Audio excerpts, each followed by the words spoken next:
In this video, I'm going to talk about breath support for singers. The difference between breath support for singers and breath support for a person who talks is that the singer sustains his voice. So we must learn how to sustain very well. Then we can decide whether how much to use it. But if we don't have any ability to sustain, it will be hard for you to become a singer. Now, first of all, breath support. We talk about breath, right? So immediately we will think about the chest cage, the rib cage here. The rib cage is rigid, so it will maintain the size of your lungs, so it won't collapse, so to say. So it will maintain the size so that when the air comes in or goes out, it will have force to accommodate it or press it out. But the action of the rib cage is large, so it will expel air very fast, a lot of air very fast, and suck in air very fast. Now, in order to phonate, to make sound, we must make use of the vocal folds. And the only opening into and out of the lungs is the vocal folds. The vocal folds for men is nickel size, and for women is a dime size. So for a dime size, the breath then is not going to flow out a lot at the same time. So, but if you breathe too hard, you cannot breathe a lot of air at the same time. So in order to breathe properly, one has to regulate the airflow, and that's what the diaphragm is about. The diaphragm is half dome size. This is the front, this is the back. And when the diaphragm is constricted, zoom like this, it will draw air in right away because the rib cage would not come in fast enough. So this kind of effect is called the diaphragmatic spasm, is causing a hiccup. So hiccup is actually air coming in too fast, the wrong way. The wrong way means the valve, when you come in like this, it will force it to close. So that's the hiccup effect, like ha, ha, is what happens. Now, when you breathe for singing, you must allow, first of all, the rib cage not to interfere with a very subtle, very even flow of air, which will produce a sustaining voice. Now that work has only been able to be maintained or done by the diaphragm. The diaphragm is a sheath muscle. So therefore, you must coordinate the diaphragm so that it will give you a very even and subtle breath flow. Now to do that, I must illustrate.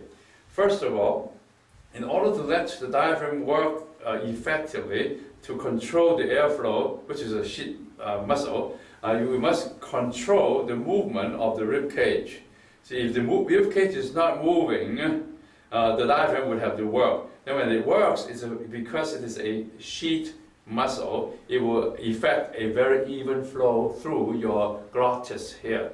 The vocal folds, the hole here is called glottis. Now, in order to do that, we must know why we have to do that.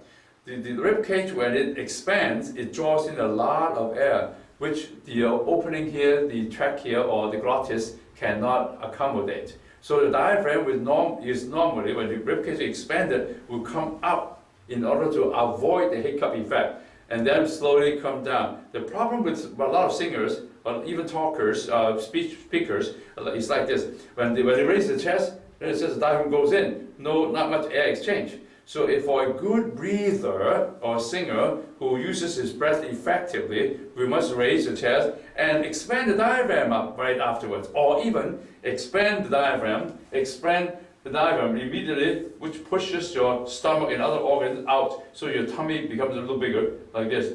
And then when you breathe in, breathe out, it will move more evenly, comfortably, effecting a very smooth airflow and subtle airflow.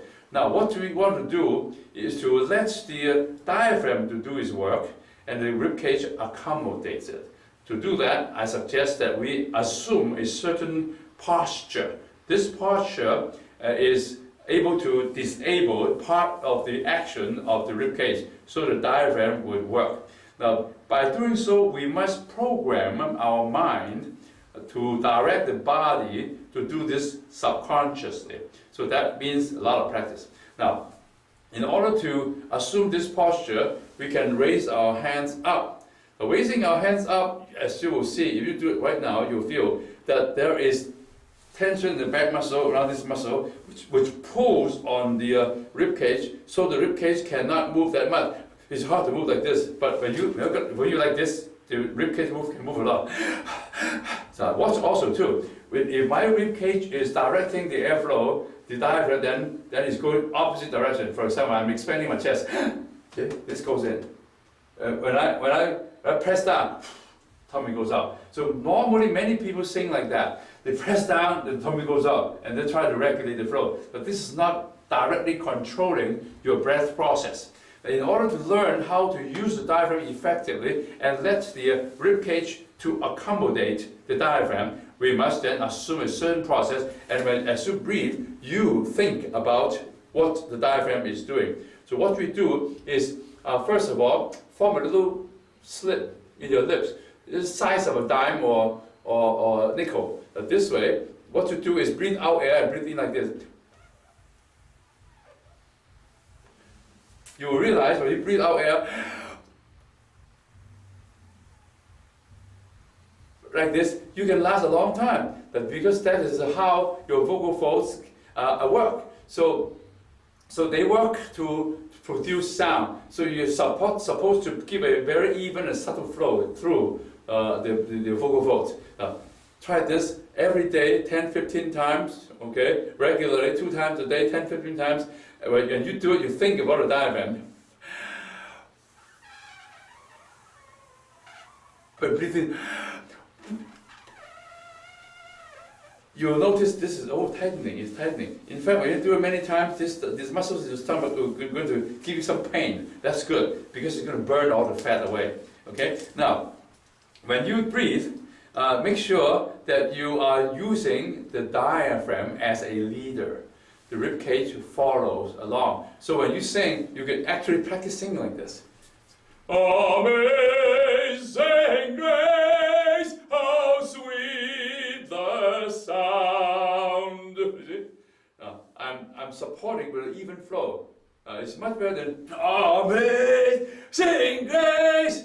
It's going to allow you, make you use your mucous membrane, which I'll explain in the next video, to grind. Once you grind, you get a hoarse voice. So teachers start Monday good, Tuesday little hoarse, Wednesday hoarse, Thursday very hoarse, Friday no voice. Then the rest of 2 days of rest wouldn't help you. So by about like one month or two, your voice is gone.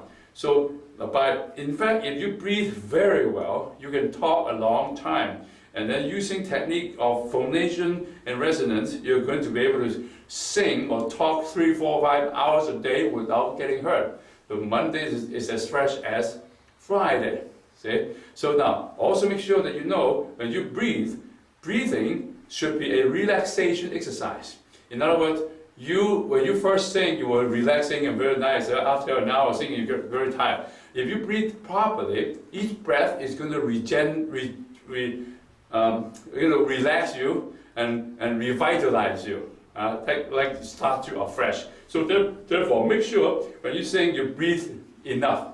Breathe more, maybe up to 90%, and sing it all the way down to 20%, 15%, and maintain the same flow. Now that can be done only by raising your arm, breathing like that. Then after a while doing this, you lower your arm and maintain the same chest position. Breath then comes in. Very, very flexible. So remember, breath is life. And also breath is life for singers, because when you take a breath regularly in the right places, exercising control of breath, phraseology, and so forth, only take breath in after you finish a phrase, then you regulate your airflow. When you regulate it very well, you'll be a good singer. Breath is life. Breath saves a singer. Breath rejuvenates a singer. Breath makes a singer tirelessly singing. Breath also makes a teacher able to use dynamic in his voice and able to talk longer without getting tired. Now remember, raise your arm first to practice every day until you program yourself to breathe diaphragmatically when the diaphragm is leading, not the chest cage. Then when you walk around, you talk and you sing using your diaphragm, then your voice can reach very far and activating resonance and so forth, which is in the next video. And good luck to you, and practice breathing every day because air is free of charge.